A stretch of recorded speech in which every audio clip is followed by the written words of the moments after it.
Karibuni asubuhi ya leo katika ibada hii ya asubuhi katika jina la Yesu.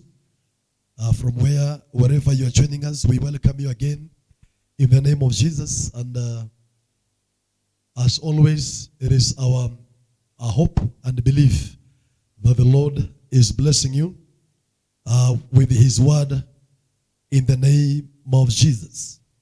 Hallelujah. We have been blessed this season as we have continued to share the word of God with us. And this morning, I want to share with us briefly the word of God from what I'm calling the theme, becoming great. Hallelujah. Becoming great. Praise the name of the living God. Becoming great. And if you have got your Bibles with you, I want us to read from the book of Genesis.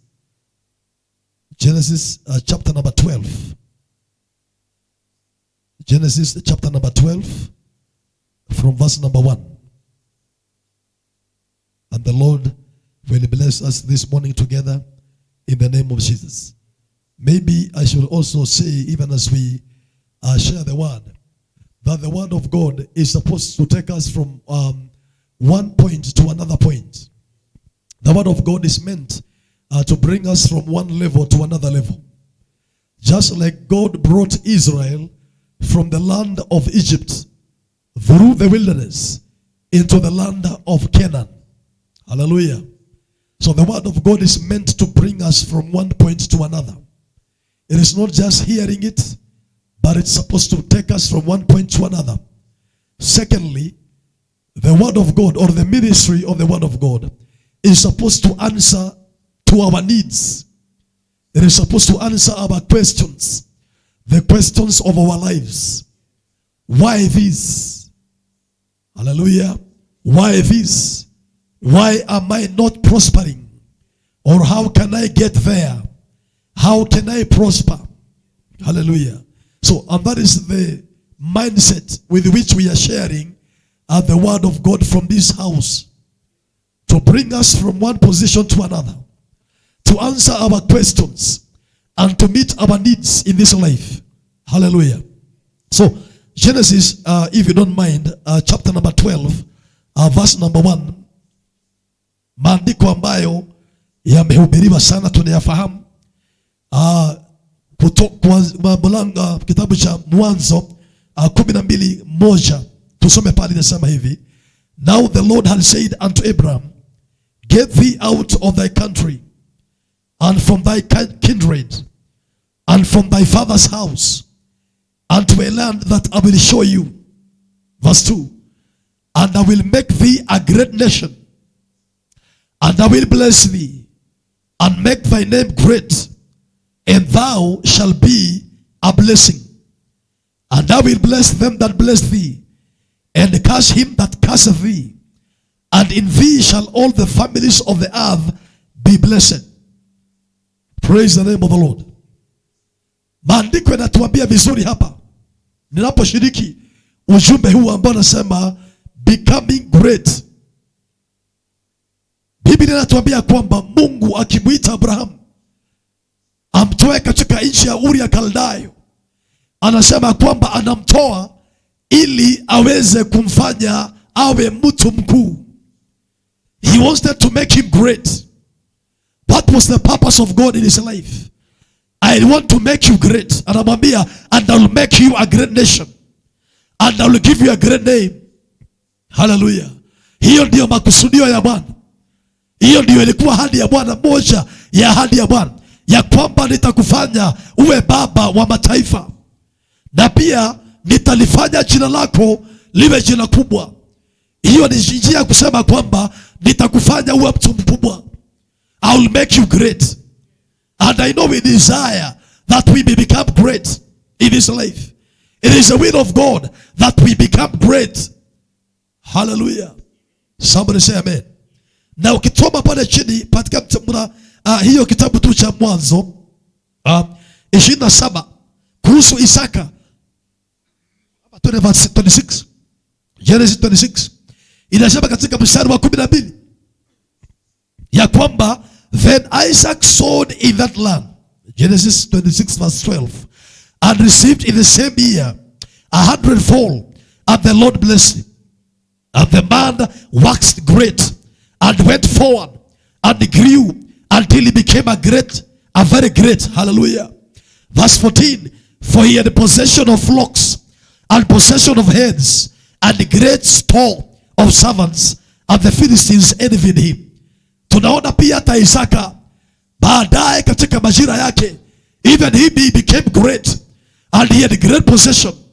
Hallelujah. Possession, great possessions of livestock. Hallelujah. Wapendwa, it is the will of God. He desires to make us great. Hallelujah. But it's good to know how does God make us great? Hallelujah. Nikipenda tujianzie niseme hivi ya kwamba ya kwanza ni vizuri kujua ya kwamba Jehova mwenyewe, he is a great God. And that is why he is able to make us great. Our God is great. He is a great God. He is not a small God. Yeye ni Mungu mkuu. Anaitwa the Almighty. He is great. Great is his name. Yeye ni Mungu mkuu. Hallelujah. Na kwa sababu ya hiyo anaweza kutufanya tuwe wakuu. Kwa hivyo jambo la kwanza ni hivi ya kwamba greatness begins with God. Greatness comes from God. It is only God who can make a man and a woman great. Watu hawezi kukufanya ukuwe mkuu. Ni Mungu peke yake ambaye anaweza kukufanya uwe mkuu. Hallelujah. Baada wanadamu akikuinua wanaweza kukushusha, lakini Bwana akikuinua utabaki kama umeinuliwa. Greatness comes from God. Baada Mungu mwenyewe, he is a great God. And whatever God does, he does great things. Hafanyi mambo madogo, anafanya mambo makubwa. Na ndio maana ni vizuri kuelewa na kutarajia ya kwamba yale mambo Jehova atafanya maishani mwangu ni mambo makubwa. Kwa sababu gani? He is a great God. Hallelujah. Na anafanya mambo makubwa. Praise the name of the living God. Ningependa pia nisonge mbele kidogo niseme hivi ya kwamba greatness is related. Hallelujah. Greatness is related. Hatupati greatness from anywhere. Lazima tukue connected na Mungu. Lazima tuwe tumeshirikiana na Bwana. Lazima tuwe na uhusiano na ushirika na Mwenyezi Mungu ili kwamba tukawa great. Hallelujah. Oh, somebody say amen. Praise the name of the living God. Na ndio maana pia Mungu anatushikamanisha na watu ambao wako great ili kwamba hata mimi na wewe tukawa great. Hallelujah. I repeat again ya kwamba greatness comes from God. Na pia Mungu anatushikamanisha na watu ambao tayari amewafanya wawe great ili hata sisi pia tukaweza kuwa great. Hallelujah. Praise the name of the living God. He connects us with great people so that we also can become great. Hallelujah. Oh, praise the name of the living God. Nataka nikae hapo. Maana hivyo ndivyo kunafanyika ya kwamba Jehova anakutushikamanisha na watu ambao ni wakuu ili kwamba hata sisi kupitia wao tukijifunza na wao tuweze kuwa wakuu. Hallelujah. He connects us with great men and great women of God so that we also can become greater in our time and our season. Hallelujah. Oh, praise the name of the living God. Hivyo ndivyo Bwana anafanya, anashikamanisha watu wake na watu wengine ambao ni wakuu ili kupitia wao na kujifunza kutoka kwao hata sisi pia tukawa wakuu. Hallelujah. Na ndio maana Isaka alikuwa ni mwana wa Abraham. Hallelujah. Oh, praise the name of the living God. Hallelujah. Isaka alikuwa ni mwana wa Abraham. And he learned from his father how to become great. Hey, hallelujah. Praise the name of the living God. I am telling us today ya kwamba Bwana atakushikamanisha na watu ambao ni wakuu ili kwamba kupitia wao ukajifunza jinsi ya kuwa mkuu. Hallelujah. Hautatokelezea from nowhere. I repeat again ya kwamba greatness is inherited, it is related. Hallelujah. Na pia inakuwa transferred from one person to another. Inakuwa transferred. Hallelujah. Praise the name of the living God. Haleluya. Lakini wa kwanza alianza akaipokea kutoka kwa Mwenyezi Mungu, akajifunza, akapokea jinsi ya kuwa mkuu kutoka kwa Mwenyezi Mungu. Nasi pia tunakaa chini yao, tunajifunza jinsi ambavyo tunaweza kuwa wakuu. Haleluya. Na ndio maana Abraham, maandiko inaniambia baada ya kutoka katika vita, haleluya, wakashinda vita. The Bible says alikutana na Melkisedeka. And the Bible says wakatoa mkate, akala na akatoa fungu la 10 akampa Melkisedeka ambaye alikuwa mkuu kuliko. And the Bible says Melkisedeka akambariki pale. Haleluya. Hapo ndipo Abrahamu apart from being called by God, alipokea baraka zake. Alikaa chini ya mtu mwingine aliyekuwa mkuu. Maana Melkisedeka, he was the king of Salem, he was the king of peace, he was the eternal God. Akambariki pale. Hallelujah. Oh, praise the name of the living God. Abraham, the Bible says, he brought tithes unto Melkisedeka. Na Melkisedeka akatoa divai na mkate, wakala pamoja na Melkisedeki akambariki Abraham. Greatness is related. It is connected and it is transferred from one man to another. Na ni vizuri tuelewe jinsi ambavyo inakuwa transferred. Hallelujah. Hey, praise the name of the living God. Somebody say hallelujah. Bwana Yesu apewe sifa. Na ndio maana hata mtu kama Musa alijifunza kupitia Jethro, the priest of Midian. Akajifunza jangwani wakiwa kule mlima, from the priest of Midian ambaye ni Jethro, baadaye aliyefanyika kuwa his father-in-law.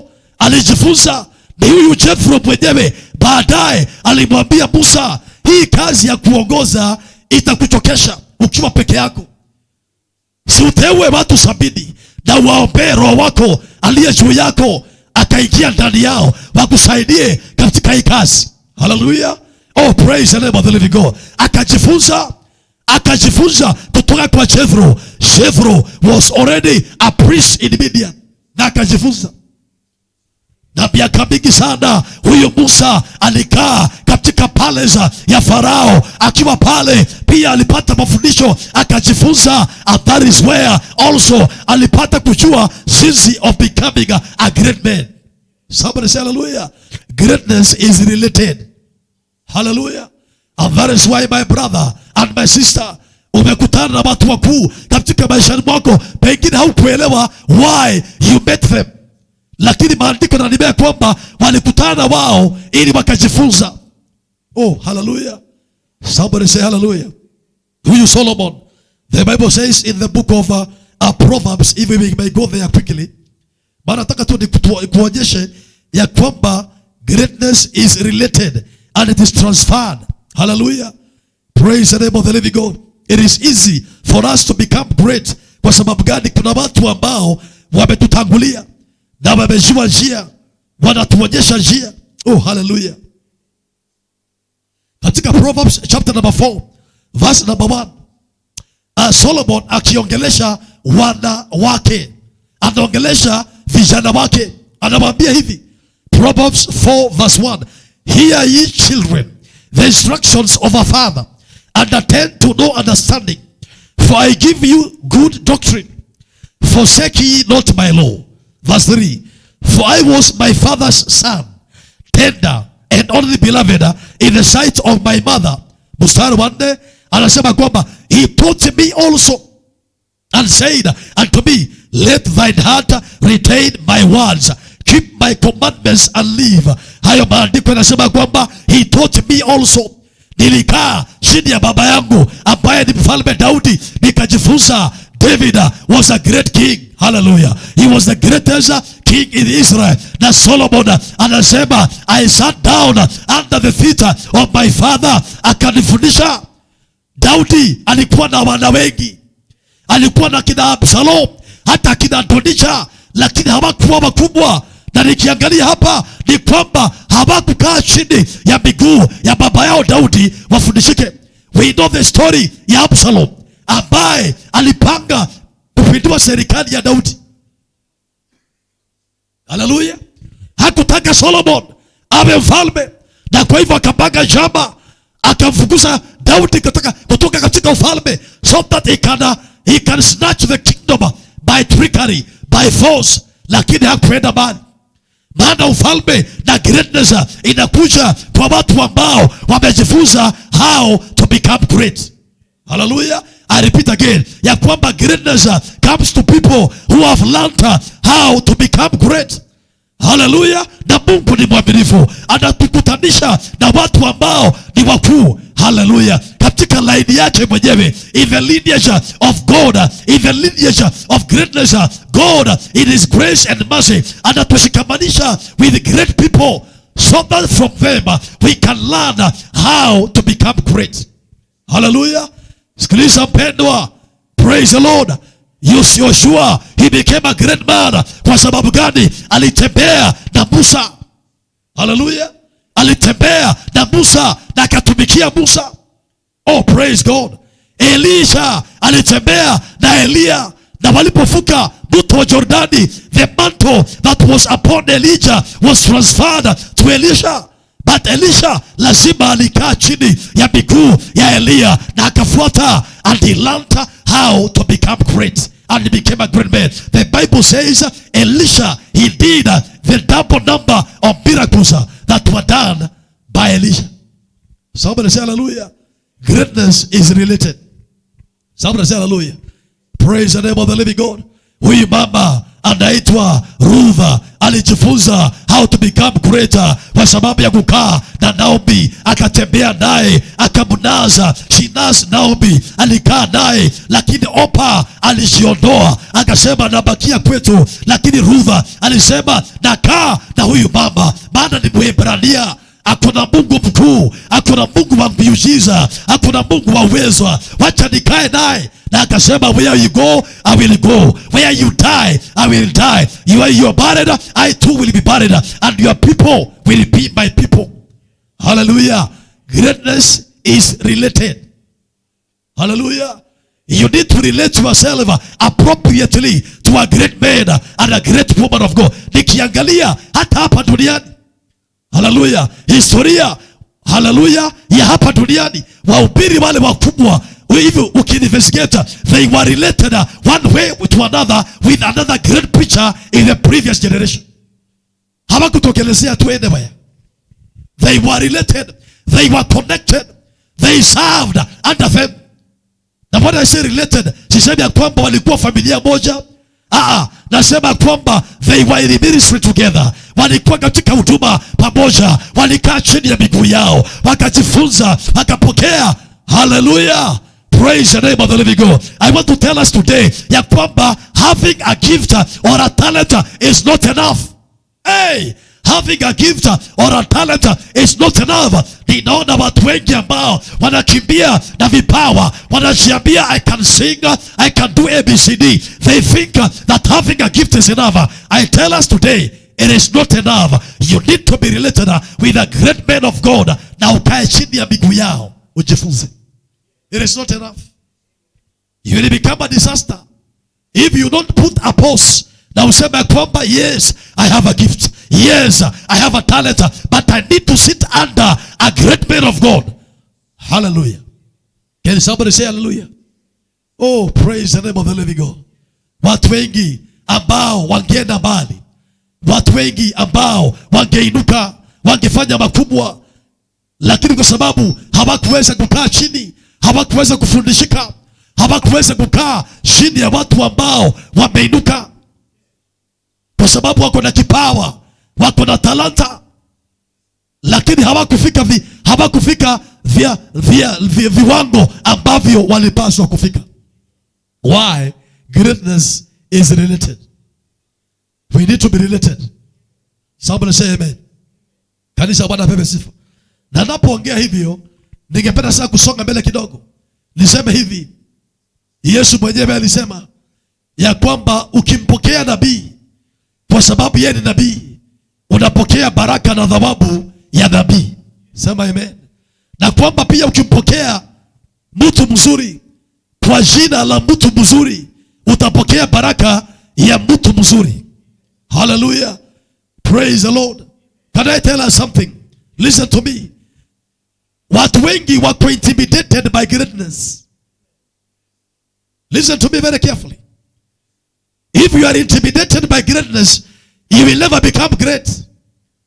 Ikiwa unapokutana na watu ambao ni wakuu, but they intimidate you, ya kwamba unaona ya kwamba these guys are too great, na unaona I can't stay here because you want to be great now. Lakini wametembea na Mungu kwa miaka mingi, wametafuta Mungu kwa miaka mirefu, wamechimba sana kwa miaka mingi, lakini unakuwa intimidated. If you are intimidated by greatness, you will never become great. Why? Hautakaa chini ujifunze. Watu walio na kiburi wanakuwa intimidated by greatness. Lakini mtu ambaye amenyenyekea, amesema kwamba I humble myself, huyo ndiye ambaye atakaa chini ya mtu mwingine ambaye ako lifted up na aweze kujifunza. Hallelujah. Oh, praise the name of the living God. I am talking to us today ya kwamba humility ni kifunguo ya ajabu, ya kwamba kunyenyekea ni kifunguo ya ajabu ambayo inapita vipawa na talanta zote ambazo tuko nazo. If only we can humble ourselves under great men, so that we can learn. I say so that we can learn. Watu wengi wanapokutana na great men and great women of God, badala ya kunyenyekea na kuinama na kuweka kiburi kando na kusema I have seen a great man, kama Abrahamu alimwona Melkisedeka akajua hapa lazima niiname, lazima niteremuke, huyu ni mkuu kuniliko, I must learn something from them so that I may receive their blessing. When you humble yourself under a great man, then you have a possibility of becoming a great person. Humility. Somebody say hallelujah. What is humility? Humility is a willingness, the ability to take instructions, to learn from a great man. Hallelujah. Ya kwamba kile najua ni kidogo, lakini huyu anajua zaidi, anaelewa zaidi, na ndio maana ni mkuu kuniliko. Somebody say hallelujah. Na unasema I will sit under their feet, nitakaa chini ya miguu yao, nitajifunza kile ambacho walijua, kile ambacho walifanya wakawa wakuu. Hallelujah. Oh, praise the name of the living God.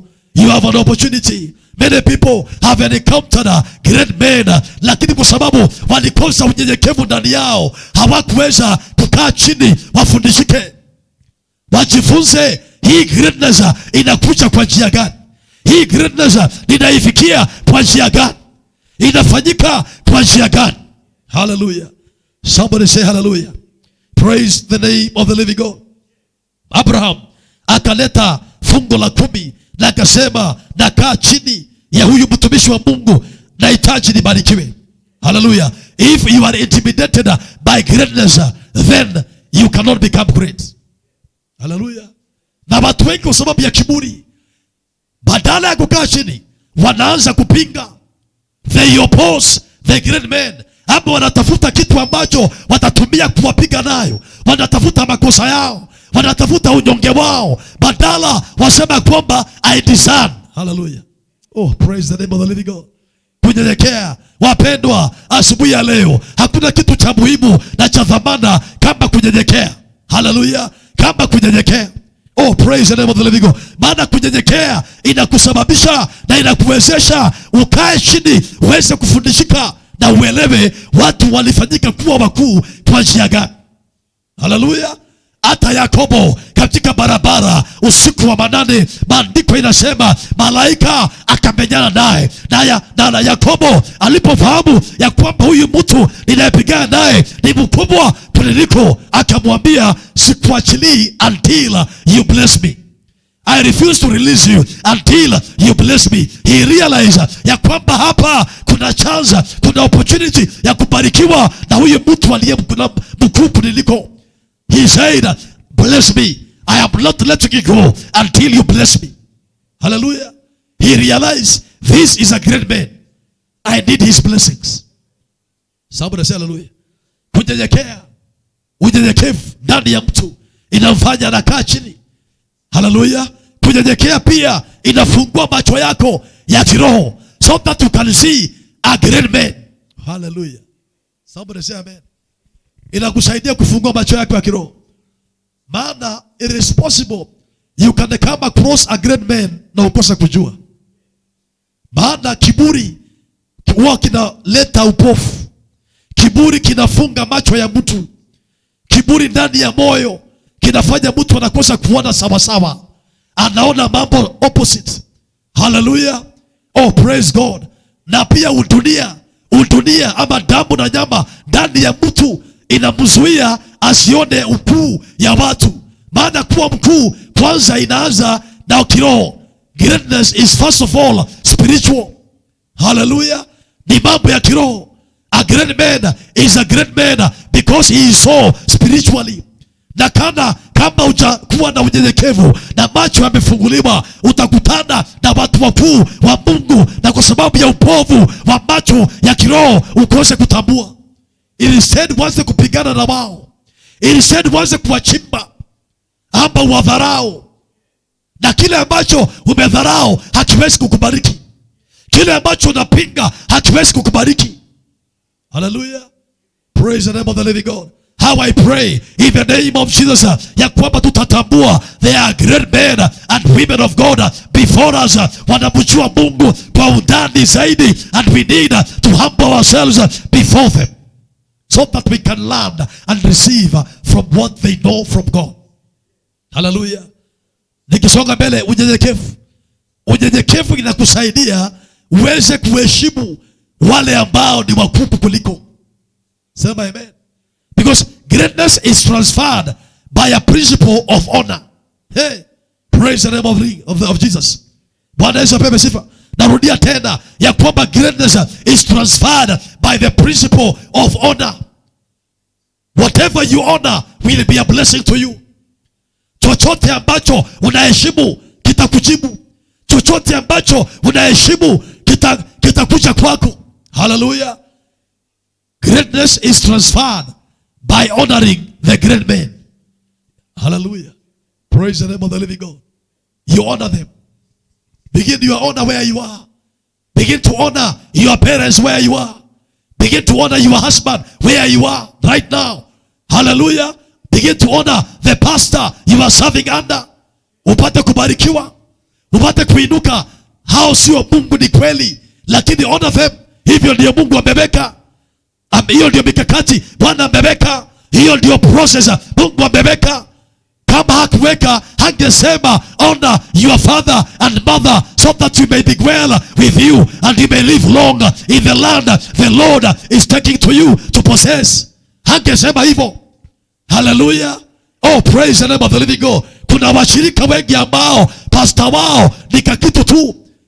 Hallelujah. And he is nothing or she is nothing to them. Wanafanya kile ambacho wanataka. And that is why he said, if greatness intimidates you, you will never be great. Maana utatafuta mahali ambapo kuna mchungaji ambaye utamkalia. Hallelujah. Mahali ambapo mchungaji atafanya vile unataka. Mahali hautaulizwa maswali. Mahali ambapo nobody can bring you to account. Mahali ambapo hautaulizwa ulikuwa wapi. Mahali ambapo hautaambiwa hii tabia ni mbaya. Where you are a power to yourself. Where you can do whatever you want. Lakini greatness haikuji hivyo. Inakuja kupitia unyenyekevu. Somebody say hallelujah. Because greatness is transferred by the principle of honor. Having a gift is not enough. In fact, your gift can become a great snare. Your gift can become a great trap for you. It can even be a curse. Kama kweli hautanyenyekea na useme Bwana, nimekutana na Mungu mwingine aliye juu zaidi yangu, na kaa chini nifundishike. Somebody say hallelujah. Because nimetambua ya kwamba kipawa peke yake hakijatosha. I need God. Somebody say hallelujah.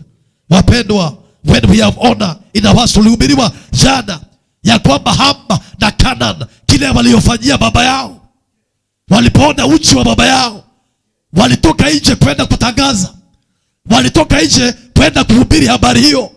And the reason why they were doing that, ndio kwamba waonekane wako bora kuliko baba yao. Na hivyo ndivyo watu wengi vijana wanafanya. wanatoa uchi ya wazazi wao wa kiroho, wanatoa uchi hata wazazi wao waliowazaa, ili kwamba waonekane they are better than them. It is a wrong approach. Noa alipoamuka akajua kile ambacho Ham na Canaan walifanya na akawalaani. Sihubiri habari ya kulaaniwa, lakini there is something called honor. Greatness is transferred.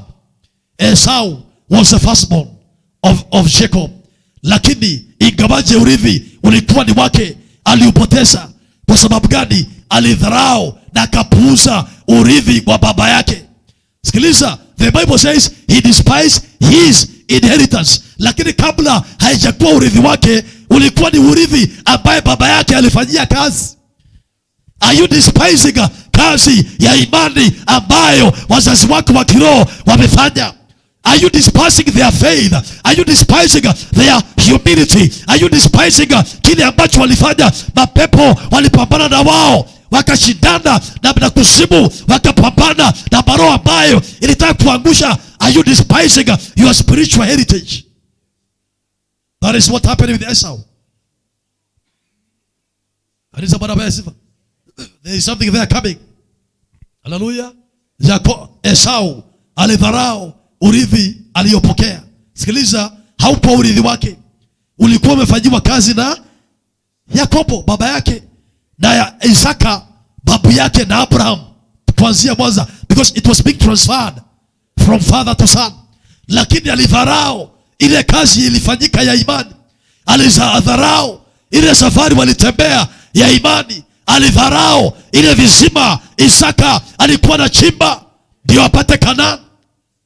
Alidharau, na ndio maana urithi ukamuondoka na ukaendea Yakobo ndugu yake. Kanisa, Bwana apewe sifa. It is only by honor. Honoring what? Because why do we honor them? Let me get there briefly. Why do we honor them? Sikiliza hii. We are honoring them because of their faith in God. Because it is their faith in God that has made them great. Tuseme amen. Na ndio tumeanza. Wametembea na Mungu miaka yote, kama Enoki, maandiko yanasema kwamba akatembea na Mungu miaka 300. That is something that you need to honor. Are you hearing what I'm saying? Alitembea na Mungu miaka 300. It is something that you need to honor. Abraham akawacha mashamba ya baba yake Uri ya Kaldayo, akatoka akienda mahali ambapo asijue ni wapi. That is something you need to honor their faith. Hallelujah. Kuna watu ambao wamepitia mambo magumu, wamepoteza everything. Kama Petero anamwambia Yesu, tutapewa nini sisi ambao tumewacha mashamba, tumewacha jamii zetu ili tuomba tukufuate? We have left our business. Tumewacha, tumetoa fedha zetu. We have laid down our lives for the kingdom. That is what you are honoring. Are you hearing what I'm saying? That is what you are honoring. Kuna watu ambao ili kwamba tukapata kupatikana katika nyumba ya Bwana, walikaa miaka mingi wakiishi maisha ya kupambana, hawana chakula, hawana kitu ya kukula, wamechekelewa, wameviakiwa, lakini wakasimama na imani ya Bwana. And that is why they are great today. That is what you are honoring. Hey, hallelujah. Mutazame huyu ndugu anaitwa Ayubu. Ayubu alipitia mambo mengi, si kwa sababu ya alikuwa muovu, si kwa sababu ya dhambi zake, lakini because of his integrity and his faith in God. Hallelujah. Alipitia mambo mengi, watoto wake wote wakaangamia, mifugo yake yote ikaangamia, heshima yake ikaondoka, afya ikapotea, watu wakamcheka, mke wake akamdharau, lakini akasimama na Mungu until Bwana akatembea. That is what you are honoring. Are you hearing what I'm saying? Na ukidharau sasa unakosa kuinuka. That is what you are honoring. Maybe because you have got a natural talent of singing, which you have not even paid any sacrifice for. Kuwa na sauti mzuri si adhabu umetoa. Ulizaliwa hivyo. You can sing. Hallelujah. Praise the name of the living God. Kuna tunasema pastor leo umekuwa mkali. Ladies, tunaongeleshana becoming great. Hallelujah. I have seen it happen. Praise the name of the living God. That's what you are honoring. Hallelujah. watu kama hao, kama akina Abraham, akina Isaka na Yakobo, kwa sababu ya imani yao na matembezi walitembea na Bwana, they have now become for us pioneers. Tunaweza kutembea hii barabara ya imani kwa sababu wamefyeka kichaka. Tuseme amen. Waliitembea, na kwa sababu wakafyeka kichaka, wakatuonyesha kwamba kuna njia hapa. Bali tulifikiria kuna njia, kuna njia hapa. Kwa sababu gani? Walitembea hiyo barabara, and they made a way in the forest, in the bush, in the wilderness, and they are making it possible for us to walk that way. Maana walitangulia kuitembea. That is what we are honoring. Hallelujah.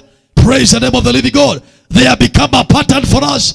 Kwa sababu ya kile ambacho walipitia, wanatuambia hata wewe you can do it. Kama nilifanya, anatuambia Abrahamu, kama nilitoa mwana wangu wa pekee mlima Moraya, hata wewe unaweza toa na utaenda hasara.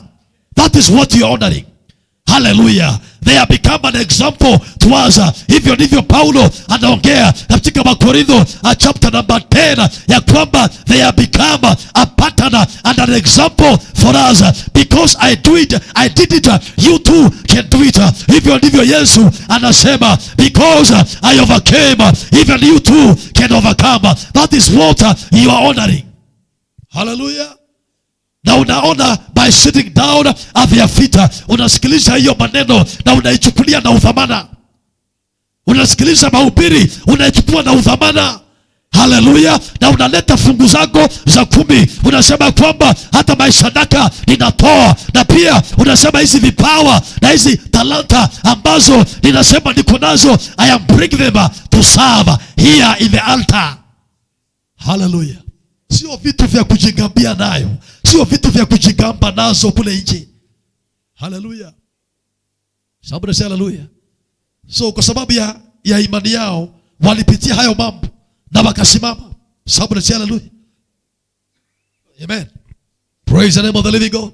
They are now telling us it is doable. Hallelujah. Ayubu anatuambia ya kwamba hata kana kwamba mambo yamekuharibikia, Mungu anaweza kukutoa tena na kulete. Tuseme amen. Kwa hivyo anatuambia, wanatu encourage ya kwamba it is doable. Hallelujah. Tuko na maayubu wa leo. Hallelujah. Kuna Ayubu kwa hiyo kanisa ambayo unaenda mchungaji wako. Tuna Abrahamu wa leo.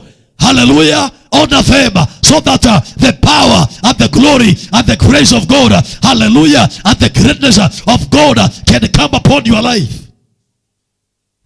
Somebody say hallelujah. Praise the name of the living God. Lakini kiburi kinatufanya we begin to dishonor them. Kiburi kinatufanya we begin to dishonor them and to disobey them. Kiburi kinatufanya tunaanza kurukilia mambo ambayo hatujafikiria. Tunajifanya equal. Hivyo ndivyo wana wa Kora walifanya. Kora na Dathan, they were Levites. Lakini Musa akamwambia, je, hamtachocheka na kiwango chenu ambacho Bwana amewabariki nayo? You are Levites. Why do you now want to become priests? Mbona mnataka kuchukua kiti cha Haruni? Unajua unaweza kuwa mwimbaji mzuri sana, lakini uingiwe na roho mbaya. You want now to replace the pastor by force. Just because you are a good singer.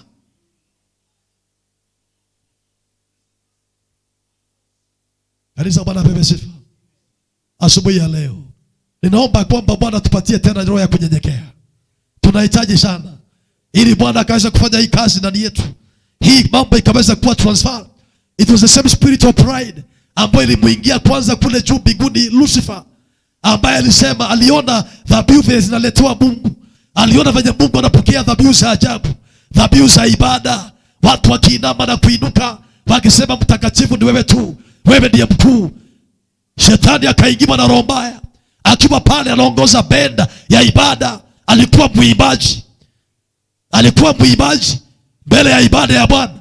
Akaona hapana, hata mimi nafaa niwe kama Mungu, na akasema, nitainua kitu changu zaidi ya kitu cha Mungu, hii ibada nifanyiwe mimi.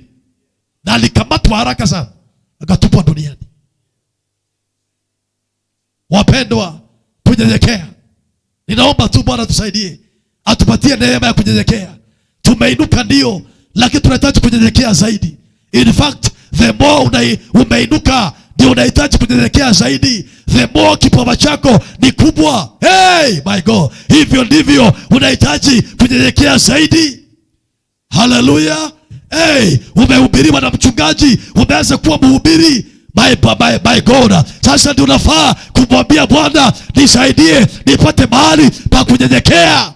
Sikuwa muimbaji, sasa nimeanza kusikika kana kwamba I can sing. Hey, niko na kipawa kinaonekana na watu. Sasa ndio wakati ninaomba neema zaidi ninyenyekee. Otherwise it will become a snare. It will become a trap. Maana tunafanya biashara upata pesa nyingi sana, na usahau ya kwamba ni neema ambayo inatembea ndani ya hiyo kanisa, ambayo imekufanya Bwana akakuinua kifedha, kibiashara. Na waanze kuingiwa na shingo ngumu.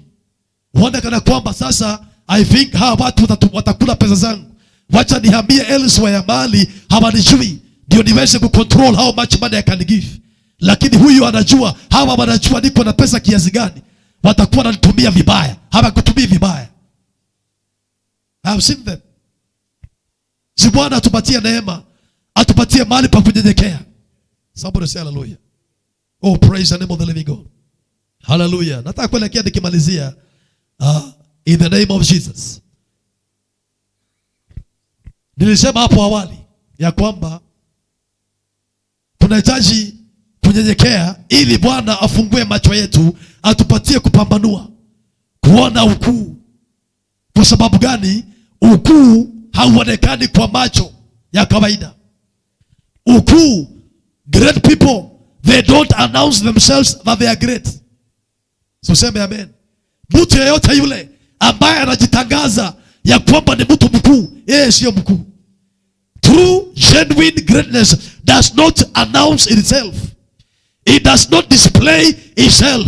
It is like love. The Bible says love maketh no display.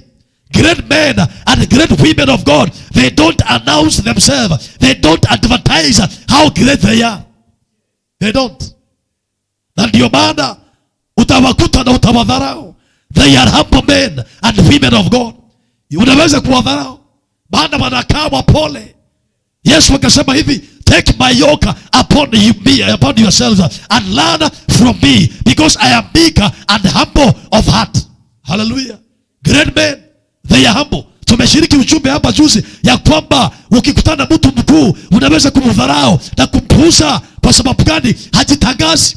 Watu ambao wanajitangaza ni wale ambao wako na fake greatness, but a genuine and true greatness maketh no display. Hawatangazi. They are humble people, and that is why you are likely to miss them. Na wadharau. Somebody say hallelujah. Greatness does not proclaim itself. Greatness does not announce itself. It does not advertise itself. Greatness does not showcase itself. Hajionyeshi. Hallelujah. Haifanyi maonyesho ya kuigiza watu waone venye ambavyo you are great. They don't do that. And that is why you are likely to miss it. Naaman, maandiko yanasema he was a commander in the army of Syria. Ameangamiza majeshi yote, lakini maandiko yanasema Naaman alikuwa na ukoma. Wapendwa, sikiliza hii, aliyekuwa na majibu ya uponyaji wa ukoma wa Naaman alikuwa maid, yaya mdogo katika nyumba yake. A maid, she was a maid, a little girl and nothing, a maid, lakini she was a Hebrew. Alikuwa amekaa pale, lakini alikuwa na ufunguo ya kuleta uponyaji katika maisha na nyumba ya Naaman. Huyu maid, she was a Hebrew, ni ambaye alimwambia mke wa Naaman, lao tu huyu mkubwa angejua there is a prophet in Israel ambaye anaweza kumponya ukoma wake. She was just there, a simple girl, but she had the answer. Somebody say hallelujah. Hakuwa anajitangaza. And that is why we really need a lot of humility in this season. Bwana afungue macho yetu ya kiroho. Somebody say hallelujah. Mfalme Solomon alikuwa mtu mkubwa, alitoa dhabihu kubwa. Dhabihu zile ambazo kusoma katika Second Chronicles, alitoa dhabihu kubwa. Hallelujah. Greatness is associated with sacrifice. Watu wametoa dhabihu za ajabu, dhabihu za maisha yao. Tumesoma huyo Abraham akina Yakobo, watu wametoa dhabihu za ajabu. Akina Ruth wamesema I am going away from my people to a foreign land with a foreign woman. I am going away. Hiyo ni dhabihu ya ajabu. Hallelujah. Greatness inakuja kupitia dhabihu za maisha. Somebody say amen. Na ndio maana tunaheshimu hiyo dhabihu ambayo wametoa wakamjua Mungu kiwango hicho. Si useme hallelujah. Lakini mtu ambaye hajaishi maisha kama hayo ataona kama ni mchezo. Hallelujah. Greatness is accompanied with great worship. Watu ambao wako na ukuu, wako na ibada ya ajabu mbele za Bwana. Maana dhabihu ni dhabihu za ibada. Dhabihu inaelezea ibada. Dhabihu ambazo Solomon alitoa zilikuwa ni ibada inaendelea. Somebody say hallelujah. Na akajenga hekalu. Watu ambao ni wakuu wanajenga hekalu, wanajenga nyumba ya Bwana, wanaijenga makao ya Mungu, wanaenda gharama wenyewe. Wanaenda gharama wenyewe. Mfalme Daudi akamwambia Arauna, haleluya, sitamjengea nyumba na sitamtolea Mungu dhabihu ambayo haijanikaribu kitu, na akatoa dhabihu yake. Haleluya. Akajenga hekalu kwa dhabihu. That is what we are honoring. Na usipokuwa mwerefu na werefu wa kiroho utaona kama ni mchezo. That is what we are honoring. Na hiyo ndio tunajifunza. Hallelujah. Kanisa Bwana apewe sifa. I want to finish by reading something here about it is to summarize haya mambo ya greatness. Greatness is associated with a broken spirit. Somebody say hallelujah. Broken spirit. Broken spirit. Hallelujah. Praise the name of the living God. Dhabihu za Bwana ambazo anataka ni dhabihu za moyo ambayo umevunjika. Watu ambao wamevunjika moyo yao. Na moyo kuvunjika ni kumaanisha ni kiburi kimevunjika. Tuseme amen. When you hear ya kwamba watu wamevunjika mioyo yao, inamaanisha ni kiburi chao kimevunjika. Ni kiburi chao kinavunjwa. Maana kiburi kinapinga Mungu. Kiburi kinapinga mapenzi ya Mungu. Kiburi kinapinga neno la Bwana. Kiburi kinapinga njia ya Mungu. Mungu akisema enda Jordan uoge mara 7 upone, unasema hapana, twende, hakuna maji mengine mazuri kuliko hiyo, hakuna njia nyingine ya kuponywa isipokuwa hiyo. Kiburi huwa kinapinga mapenzi ya Bwana. Kiburi kinaanza kuuliza Mungu maswali. Kiburi huwa kina doubt kile Mungu amesema. Kiburi kinafanya mtu anakuwa wiser than God. Unajifanya kuwa mwerevu kuliko Mungu, ni kiburi. Hallelujah. Hata Mungu akamtokelea Ayubu na akamuuliza, who is this who is claiming to be wiser than God? Nani huyo ambaye anauliza maswali kuhusu Mungu? Kiburi, it makes you behave as if you are wiser than God, as if you are wiser than the word of God. Kiburi inakufanya unajaribu kurekebisha neno la Bwana. Kiburi inakufanya unajaribu kukarabati sauti ya Bwana. Lakini mtu ambaye amepondeka. Hallelujah. Hele kasama. Praise the name of the living God. Na wapendwa wazee wa imani waliotutangulia ni watu ambao wako na mioyo ambayo imepondeka. Hallelujah. Simuseme amen. Oh, praise the name of the living God. Maandiko yanasema katika kitabu cha Zaburi, Zaburi 40, ya kwamba Bwana hakupendezwa na dhabihu wala sadaka. Hallelujah. Lakini alipendezwa na moyo ambayo umepondeka. Sema amen. Hallelujah. Wazee wa imani waliotutangulia, mababa wa imani waliotutangulia, hallelujah, ni watu wa imani. Kwa sababu gani? Mungu aliweza kufanya mambo makubwa ndani yao, akaweka ukuu ndani yao. Kwa sababu gani? Walikuwa na mioyo ambayo imepondeka, mioyo ambayo ilimwitikia Bwana, mioyo ambayo ilisema ndio Bwana. Hey, praise the name of the living God. Yes, in short, as I close here, nikusomea huyu brother, our father of faith, Abraham, katika Genesis chapter number 22. Hallelujah. Watu ambao wamepondeka. This is what we are honoring. We are sitting under such men and women of God. Hallelujah. Ambao kwa sababu ya kupondeka ya kiburi chao walikubali kiburi chao kipondeke, kipondwe, kiondolewe. Ingawaje ningetaka kwenda kulia, lakini kwa sababu Bwana amesema niende kushoto, ninavunja kiburi changu, nasema ninaenda. Hata Yesu mwenyewe katika mlima wa Gethsemane alisema, let this cup be removed from me, yet not my will but let your will be done. Na kiburi kinavunjika, moyo ambao umepondeka. The Lord is delighted with a broken spirit and a contrite heart. Hiyo ndio inaruhusu mawazo na kusudi ya Bwana kuingia maishani mwetu. Hiyo ndio ambayo inafungua mlango kwa ukuu wa Bwana kuingia ndani yetu. And when we meet such men and women of God, we need to humble before them so that we can learn from them, and the greatness of God can be transferred into our lives. Hallelujah. Genesis 22 verse 1. Maandiko yanasema, it came to pass after these things that God did tempt Abraham and said unto him, Abraham, and he said, behold, here am I. And he said, take now thy son, thine only son Isaac, whom thou lovest, and get thee to the land of Moriah, and offer him there for a burnt offering upon one of the mountains which I will tell of thee. Verse 3. And Abraham rose up early in the morning and saddled his ass and took 2 of his young men with him and Isaac his son, and cleft the wood for the burnt offering, and rose up and went up to the place of which God had told him.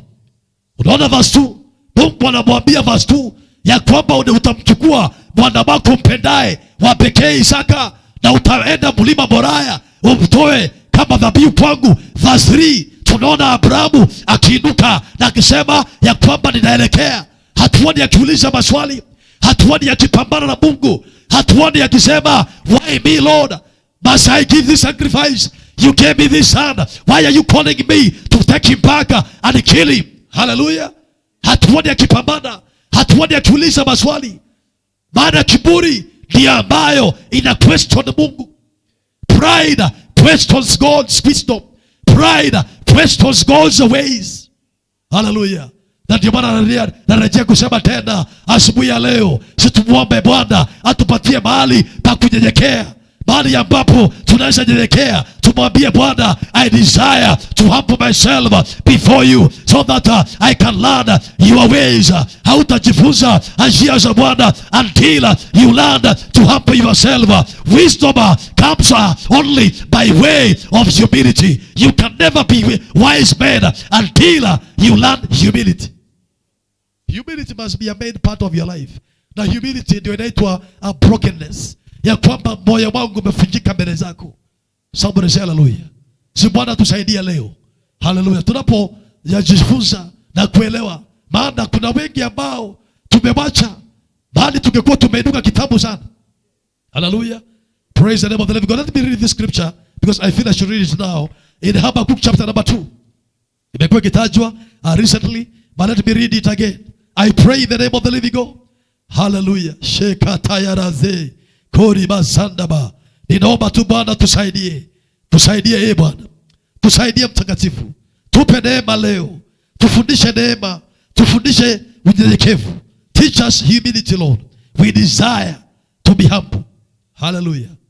Kitabu hiki cha Habakuki 2:1. Hallelujah. May the Lord help us. Habakuki anasema, I will stand upon my watch and set me upon the tower and will watch to see what he will say unto me and what I shall answer when I am reproved. Nataka tuyo sentence ya kwanza, I will stand upon my watch. Nitasimama katika zamu yangu. Hallelujah. Nataka nikae katika zamu yangu. Nataka nikae mahali ambao Bwana ameniweka.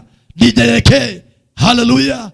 Maana hii kumangamanga, kukimbia, kujaribu kuharakisha mawazo ya Bwana, kwa sababu niko na kipawa, kwa sababu niko na kipawa hiki, kwa sababu niko na kipawa cha kuhubiri, ama niko na kipawa cha kuimba. Hii kumangamanga, nimwambie Bwana niondolee. I desire to stand upon my watch. I stand there. Nikae pale. Bwana nifundishike. Nipate mahali pa kunyenyekea. Nijengeke. Hallelujah. Somebody say hallelujah. Praise the name of the living God. May the Lord give us grace to stand in our position. Wana wa Kora na Dathan, they failed to stand in their position. Hallelujah. Na wakatamani kuwa na ofisi ya Haruni. Samueli akamwambia mfalme Sauli, kwa nini ukachukua nafasi ya kuhani na ukatoa dhabihu? Si kama ungeningojea nitoe dhabihu, si Bwana angekupatia ushindi? Hallelujah. May the Lord help us this morning. Father, I thank you for your word. I pray for grace upon each one of us. The grace to be humble, the grace to be teachable, the grace to stand upon our watch and hear to your voice what you shall say unto us. Teach us, O Lord. Make us to know wisdom in the depths of our hearts. Teach us to walk in your ways for the glory and honor of your name. In Jesus' name have we prayed and believed. Amen.